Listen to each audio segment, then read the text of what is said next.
Sa bayan ng San Diego, makikilala ang Kapitan Tiago, isang mayamang tao na malapit sa simbahan at pamahalaan.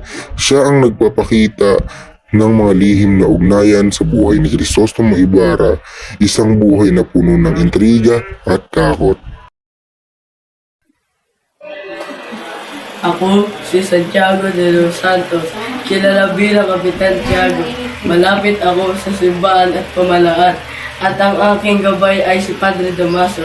Lahat ay nakasalalay sa kanila. Tandaan mo, tayo ang may kapangyarihan at si Kapitan Tiago ay sunod lang sa atin at walang kalaban-laban. Oo, hindi siya mabubuhay nang wala kami. Ang simbahan ang may hawak ng lahat.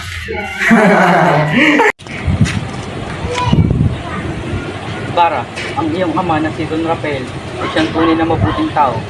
Ngunit dahil sa kasagiman at galit ni Padre Damaso, siya'y napahama.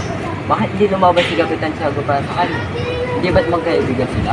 Santiago ay alipin ang kapangyarihan ng simbahan. Walang kayang gawin laban sa mga prayle. Walang kalaban-laban. Oo, Ay sunod lang at walang kalaban-laban. Ako si Don Santiago de los Santos, Huwag mo masyado kilala ibaba. bilang Kapitan ulit. Dapat parang diretso. Ikaw ang magawa kasi. Ako si Don Santiago. Hindi matawa eh. Maganda. Ako si Don Santiago de los Santos, kilala bilang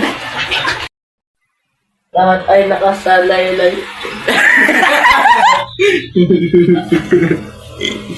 Kata ay nakalalay.